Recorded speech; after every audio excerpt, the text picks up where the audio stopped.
Today we're going to be discussing the PG ghost movie, and it's not Casper, it's Poltergeist, which surprised me. Well, that's because PG-13 didn't exist at that time, so it was PG or R. Man, this definitely pushed the boundaries there.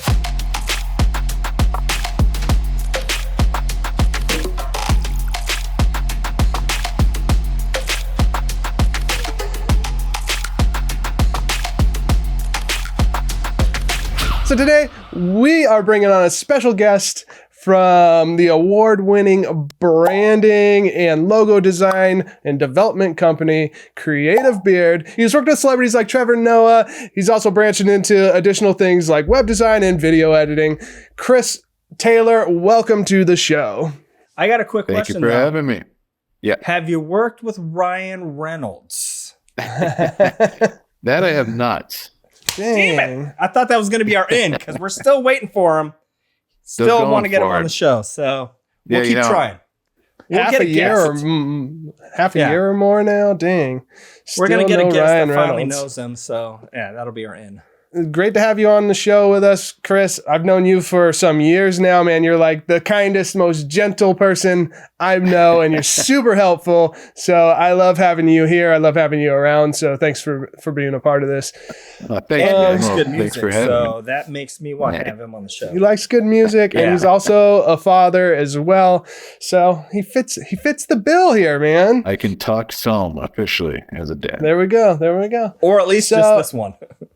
Yeah. Tell us a little bit about, just quickly, a little bit about your company, like website, and whatever other details you want to give us on that. Yeah. So, I mean, I actually didn't know until I was looking it up yesterday, but yeah, I've been in business now for 17 years. And I kind of, like I said, specialize in branding and logo development, but we've expanded to include web and video editing. And one thing that actually happened along with the pandemic, a lot of people got busy writing books and memoirs. So pick that up too. It's kind of, I try and stay as diverse as possible because the landscape is ever changing. Maybe after this show, you'll get Ryan Reynolds. He'll come to me first and then I'll have to refer him on. Yeah, just make it part of like your contract. Say like, if I'm going to do your website or your logo design or anything like that, you have to go on Dad's Top Film. You got to come on the show. Yeah. Otherwise, I just won't work with you, and that's a bad look for you. Right. Your price triples. We let every guest come on the show pick the movie that they want to do, and you picked Poltergeist, the original Poltergeist. So what made you want to do this movie? What drew it? Yeah, what drew you to it? What drew me to it was I was trying to think of it in several terms. Number one, I was trying to think of a family film that actually like represents the family in a way. Because so many times these movies, you've got something where it's very well written from the adult perspective, or it's very well written from the kid's perspective, but then the opposite end of that's never fleshed out. Yeah. And this is kind of one of those movies that I felt really, I didn't realize this until going back and watching it as an adult, but that really kind of fleshes out both sides of things.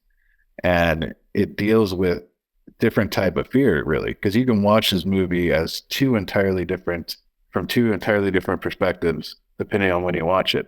So when I first saw it, I was a kid. And so I was more mesmerized by the spectacle and the fear, that it tapped into all those childhood fears and, fear of the dark, that whole thing with the clown coming alive at night when you go to bed. Fear of the closet, like the monster in the closet type thing. And yeah, exactly. So it spoke more to that side of things. But then you watch it as an adult and you're like, oh, wow, this speaks to the fear of, losing a kid or... I didn't think about that, honestly. I mean, I did think about it a little bit, and I think it's now that I have a daughter and all that, I go, man, how hard would I be looking for, my daughter and holding on to, that memory? And even if she was, because their daughter's like gone, like, I don't know, does it go over months or years? I can't remember how long. It seems like it goes for days. Like And it seems like it goes on forever, man. Like, because they look so tired and beat. But I guess you'd be tired and beat from your house being haunted. It wasn't haunted. Remember that. It was a poltergeist. Two different things. We learned that in this movie. It's an educational piece. More of a documentary, really. We should probably say what it's about a little bit before we get too far into it. Since you've seen it so many times, Chris, tell us a little bit about what the whole plot of the movie is. Well, essentially, this is a family that moves into this new neighborhood. It's not just that; he kind of works for the real estate developer. And so his family kind of gets first dibs on the neighborhood before they open it up to the public and all that. And they get in there and, within a little bit of time, they start to notice something's a little amiss with the house. And at first, what I like a lot about the movie is it starts off kind of fun. It starts off more exploratory. I feel like movies now, they just try and get right into the boo and that factor. But the reality is if you've ever been a part of, any sort of weird haunted house scenarios in your life or had an experience like a ghost. Man, I got questions for you now. Yeah, exactly. Well, I think you got to realize that ghosts as well like a little bit of foreplay before they get right into it. Absolutely. Yeah, they're not going to dive right into it. But yeah, I like that. I like that about the movie. So they started having obviously some paranormal experiences and everything. And at first it's more playful. It's experimental. There's that scene where she puts Carol Ann on the floor and, gets Craig T. Nelson, which will always be Coach in my mind. They get old Coach to watch her go across the floor. He's freaked out. The wife's all like, crazy into it and whatnot. I thought that was crazy that they were into it. Yeah, I would have been like, F this. We're moving. I'm as out. soon as I see those chairs stack up, I'm out. Like, nope. No, you didn't do that? I didn't do that. We're burning this place down. So my way going around the plot here is to drive the car back into the road. So then, obviously these things start to happen, start to build up. Coach figures out that, this neighborhood was built on an old Indian burial ground, and the developer didn't actually move the graves. He just moved the headstone to the top of the hill. And it gets more and more wacky, and they bring in some investigators, and then they bring in Zelda Rubinstein, right? Man, you're asking the wrong two guys about names, dude. Yeah, we don't know Jack. But I will correct you. The developer said, hey, it's not like it's a Indian burial ground. It was just a regular burial ground. So let me ask you this, Chris. When was the last time you watched it? I mean, I had my kids watch it and stuff. So scare them straight. Yeah, exactly. It's like, this movie's at least partly responsible for my love of horror. So yeah, man, you got to get in there at the right age. So it's probably only been a couple of years since before this time that I watched it. Do you feel that it held up? I do, for the most part. There's the one part that does not, and you probably know which one this is, that the whole bathroom scene where his face is falling off in the sink. I got a fun fact about that scene. They only had one face that they could tear apart. And the prop people were so worried about it that they actually had, those are Steven Spielberg's hands tearing it apart. Pulling it off. Because they wanted, okay, if you're going to screw it up, or if it's going to it's on you. It's on you. Yeah. Yeah. That was the scene though, man, that I go, this is rated PG. Like, just tearing the face apart. Like, I think that scene alone should have pushed it up to R. Well, Spielberg fought it because he said, I don't direct our movies. Like, you guys need to change it. And he had such influence that they dropped it to a PG because, like I said, PG-13 didn't exist at that time. So it was R or PG. So they're like, okay, we'll make it PG. Yeah, I mean, isn't Indiana Jones and the Temple of Doom still rated PG? Or was that the first PG-13 movie? I think that was the first PG-13 movie. I know it was a combination of Temple of Doom and Gremlins that brought about the PG-13, but I think they Yeah. both got released as PG. Oh, okay, And interesting. Because man, you got the changed it. heart rip scene from Yeah. that one, man. Right. You're just like, Yeah. dang, all Got it. brutal up in here.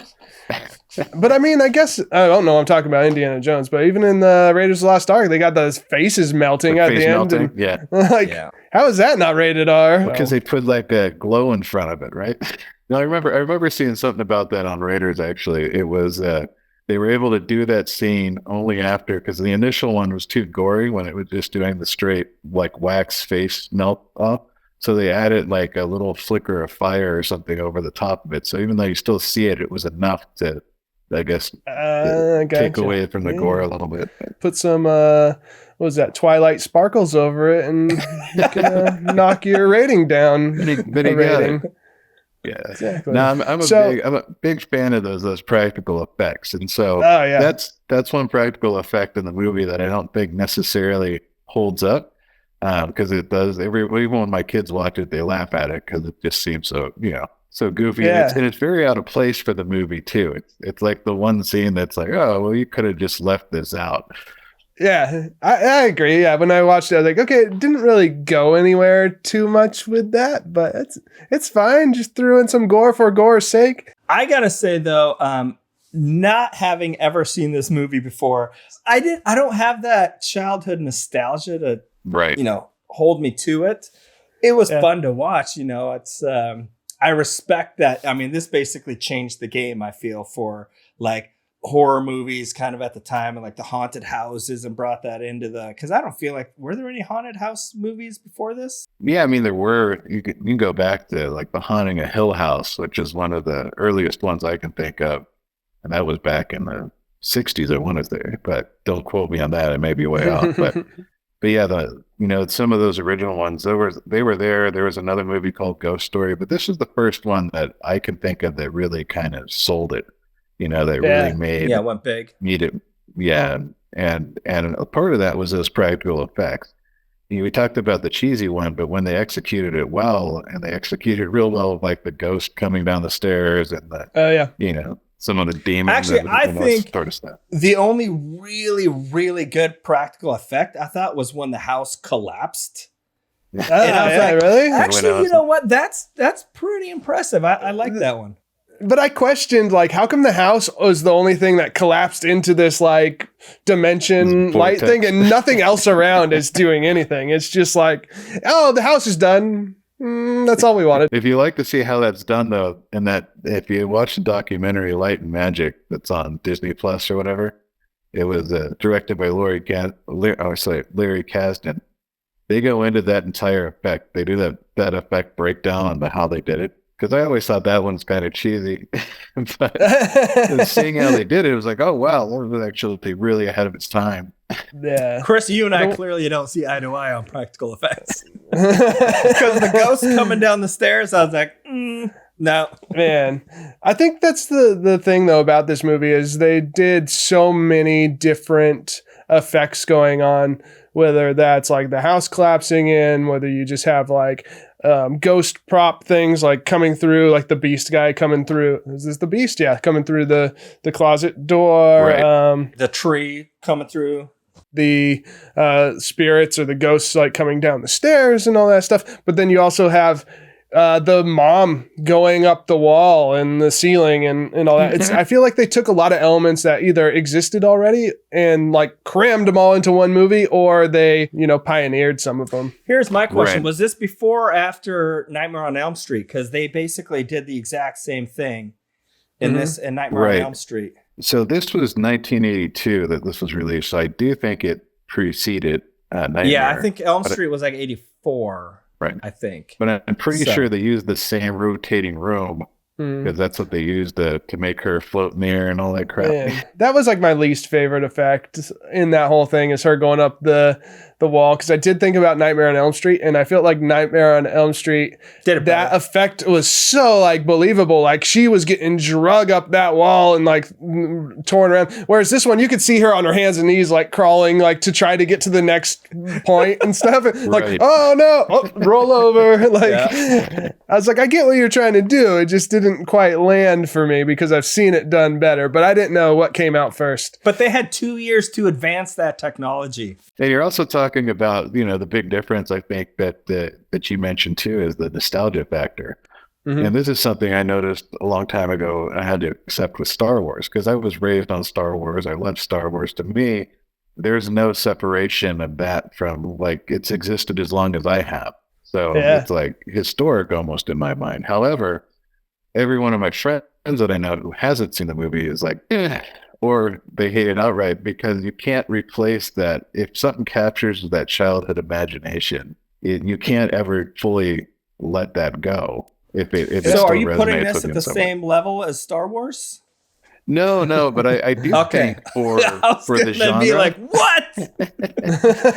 He's like, we're stopping the show. I do think for the genre though, at the time it hit me around the same age, right? So they were kind of held at an equal level at my childhood brain, or my childhood nostalgia, if you will. So yeah, there's definitely better stuff out there, but the reason I think it holds up is because when I watch it, I still feel like, oh, they did a lot of these things. In my mind, they still look really good, and they did them well. Yeah, nostalgia plays a huge factor in a lot of movies that I really enjoy, especially when it comes to horror films and older horror films like this one. Just because I used to watch them with my grandma all the time, and she loved like these older ones that built up the suspense a little bit and didn't really necessarily reveal anything until way later in the movie and stuff. And while I found it a bit more cheesy as an adult again, but there's like that part of me that's just like, you know what? It has that nostalgia feel to me, and it just brings back those good memories. And I think that just plays a huge factor in my enjoyment in a lot of these movies. I feel like all horror movies, though, all their practical effects, even though they're practical effects, are always really kind of cheesy. But I'm glad that you brought up Star Wars, Chris, because I feel like that is like, for that time period, the pinnacle of practical effects. Right. And fun fact, these movies had basically the exact same budget. Really? They had, I think, I looked it up. Star Wars was 11 million and Poltergeist was 10 million. And I'm like, for an extra $1 million, you could have been Star Wars. It was just that close. And not just that, they had a lot of the same team working on it. You had a lot of the same people at ILM, going in on Poltergeist here. So it is interesting. The movie had quite like a bunch of different aspects, or I guess it's more the story arc of it all, though. Like you said, you go from watching the family in the beginning and they move into a new home, and then you like slowly start seeing these weird things. You see the chairs sliding across the floor and all that. And then they go into like ghost hunter mode and they bring in paranormal experts and stuff. They should have brought in Ghostbusters. Right? The movie would have been over so much quicker if they would have just hired the Ghostbusters right off the bat. I kind of liked the whole like ghost hunter thing. I thought the one funny part of it though was when they finally recorded a ghost, the scene cuts over to the kid hopping into a taxi and his parents are just waiting at the door and they're like waving at him like, oh, like you're leaving? He's like, yeah, this, I'm out of here. like this is like some scary shit going on in this house. You guys can stay here. I'm leaving. I got my toys in my bag, throwing it in the taxi. Come on, pup. We are leaving too. But I just thought that was funny. I don't know why. And then he ends up back at the house. I don't know where he went. Maybe I wasn't paying attention, but I was like so funny about that is like, oh, yep, we have ghosts in here. I'm out. I'll tell you what, hearing you guys tell it, I'm like, shit, man, this movie does. I mean, we're not trying to shit on it or anything, but just pointing out the funny parts. Yeah. If you want to see me shit on a movie, you want to watch the Enemy Mine episode. Yeah, but I watched that one. Yeah, he did not like that movie. On that movie. I love that movie. Oh, fun fact. The pool guy number 2 is Billy from Predator. No way. Yeah, man. I look. Okay. I know you're Yeah. like, Billy from Predators on there. I'm like, where? I thought it was kind of funny just how like unrealistic a lot of the parenting scenes were. Like the daughter's leaving and all like the construction workers are like hitting on her, and she's like, but like the mom is just like laughing about it, like, oh, like, and they're like, they're like freaking out. There's like ghosts and everything, and like they're just standing there like, what do we do? You do have to remember one key scene here that they showed, which I didn't catch at all when I was a kid, but I definitely caught as an adult. And that's when they're in the room and they're just smoking a joint at the end of the night. Yeah. These parents are high days all the time. Right? I mean, they looked like they had a good relationship, though. They were goofing off and stuff, man. Yeah, they were on the same page. On the same page, and like he's like, here, roll that joint for me, and she's like, yeah. So that pause, and every time something happened, it was kind of like, oh, is this how good the weed is, or is this really? Yeah. There was that Towley comes in. Hesitation. Don't forget to bring a towel. Hold on, did all the like paranormal stuff start after that scene, like in the bedroom? Like, was the whole movie just one high? It's one just high the parents. adventure. Was that weed laced? Right? Yeah. And that's why they never moved out or like tried to call the cops or anything, because they're like, we'll get our kids taken from us because exactly. See, now I'm going to rewatch this thing with totally different eyes. Right. Yeah. I'm really curious though if it happens, if everything happens after that high scene. I feel like it did. I'm curious about that too. Yeah. Because that would be a funny little twist. Little Is this our fan theory? Right? It is our fan theory. Throw it out there. The parents were high the whole time. But man, I don't know. It'd be creepy if you were like, even you weren't high and you're just laying there and your like daughter is just watching the static TV and then turns around and says, they're here. Yeah. Like, what? Especially if you were all super high, be like, what? Who's here? The one thing I feel like they really nailed though, the most scariest scene of the entire movie was when they're trying to drive away and he's got his car keys and he's just like, oh crap, which one is it? Like, who hasn't been in that scenario? Like, oh crap, I gotta pee, or like, I can't get my house key. And why do you have so many damn keys? I mean, back then, I guess you needed more, but because it was the 80s. I don't have any keys on my. So, favorite scene, Chris? Like, what's your favorite part of this movie? When I was a kid, and still to this day, it's kind of funny, even though it's kind of, the cheesier part. But I like it for this reason: is when everything is just going haywire and shit's going nuts, and the bodies are popping out of the ground. There's that whole pool scene, and that whole pool scene where she falls in the pool and all the bodies start popping up. I still love that one. And you can't talk about that scene without also mentioning, the supposed curse that follows Poltergeist, which adds an extra layer to it. Okay, and it's all in that pool scene. What's the curse that's going on within this? Fun fact, those skeletons in the pool are real. And the actress who was in the pool with them was apparently unaware that they were going to pop up. And the reason why they're real is because at that time in 1981, when they were making the movie, it was cheaper for them to buy real skeletons from India than big medical skeletons and things like that, than have the prop department actually make a full-scale human skeleton.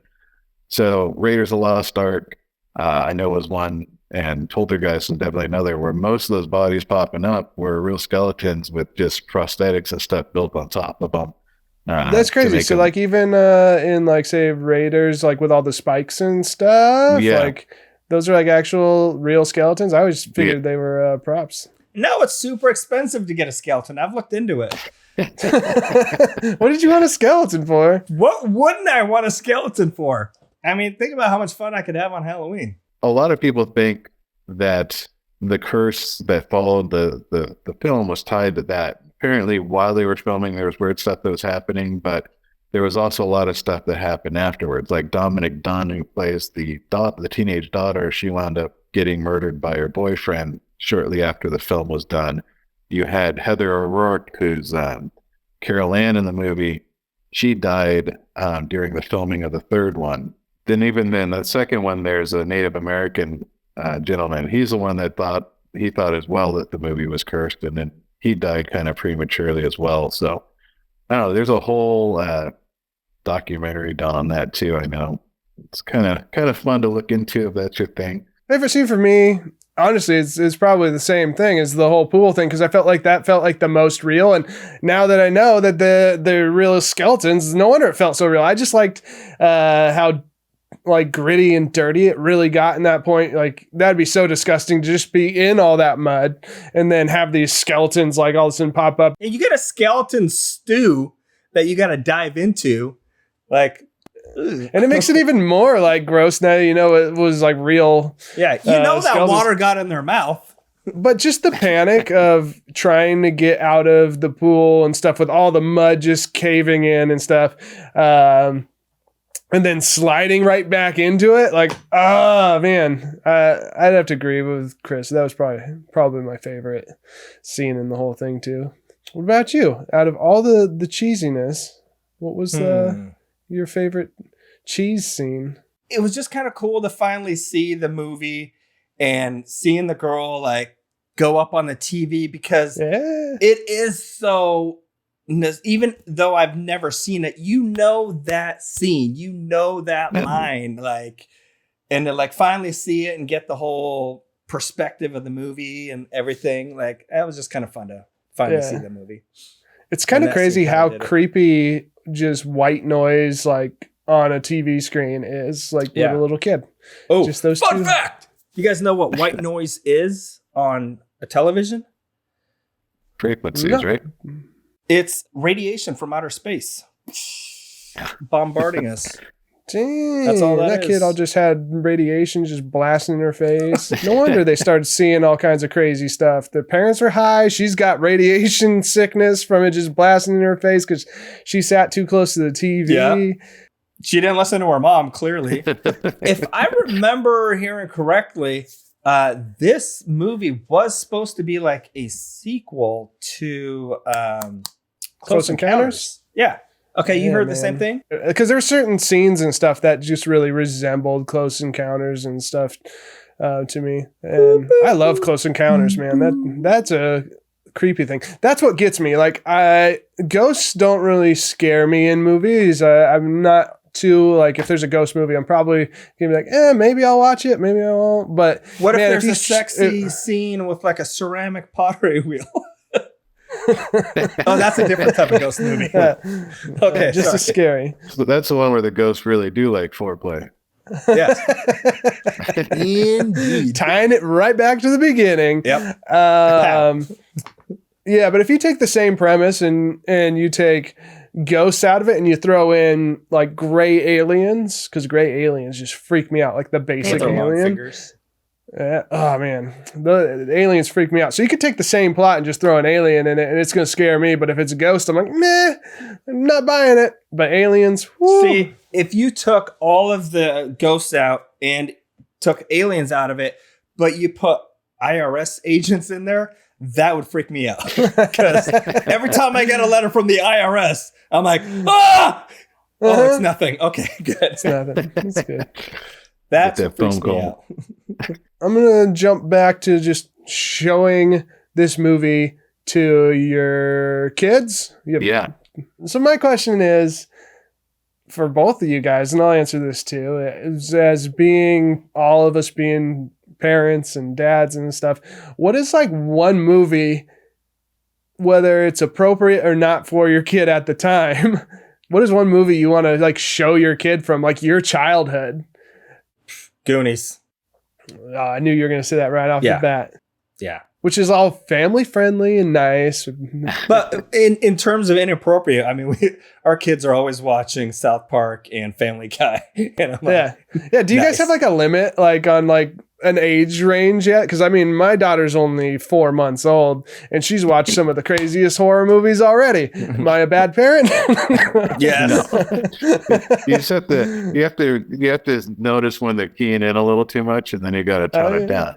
And what about you, Chris? Like, what's one of those movies? Is it this movie? Is it a different movie? For me, it was definitely Star Wars, but they didn't really take the Star Wars, so we kind of went down the whole emblem train. We went Goonies, we went Poltergeist. I like the idea of this movie being shown to them early because I heard somewhere that, you know, basically horror movies are a good way to help process your fears, right? Yeah, and create serial killers. Yes, maybe. Well, it depends on the type. You know, I don't think I'd let them watch. I didn't let them watch Friday the 13th or Nightmare on Elm Street when they were too young. American Psycho. Yeah, exactly. Right. We don't want them getting ideas. We just want them, you know, being a little. Yeah, I think the kids that grew up in the 80s and that whole kind of, you know, gross out culture, scary. I think they turned out a little more well-rounded. Because they weren't sheltered from everything, you know. Right. I think for me, I always loved Predator. I watched it as a kid. Plus, like for me, my parents or my mom didn't really want me watching all those horror movies when I was a kid, but I did it anyway. Like I said, I have the nostalgia from my grandma and all that. So I don't know. I don't want to put up so many limits on it. It's just a movie. So rating. I've got one. We'll see if we agree since you guys all talk about your hatred of clowns. How many clowns would this movie get? Do you want to start off with the rating yourself there, Chris, since it's your movie? Well, I'll kick out the rating so that it'll just go in succession. So mine will definitely be the highest.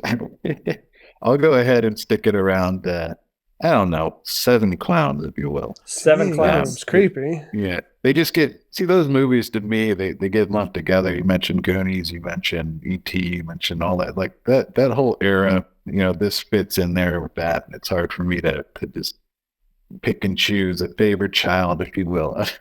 Right? Yeah. I understand. I understand the feel, man. I'm going to go a solid 5 clowns, and that's because I have the nostalgia for it too, man. Like there's just so many different aspects happening in this, and definitely I'll throw out a solid 5 clowns on this one. Sean Marcus, what do you got for us?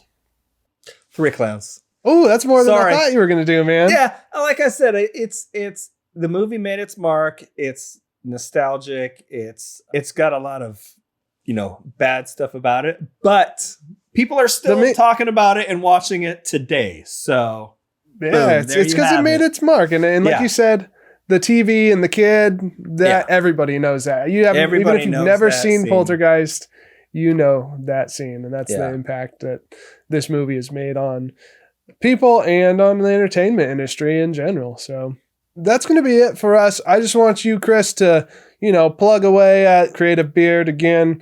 We really appreciate having you on. So tell us where we can find you and however you want people to contact you. The website you can find me on is creative-beard.com.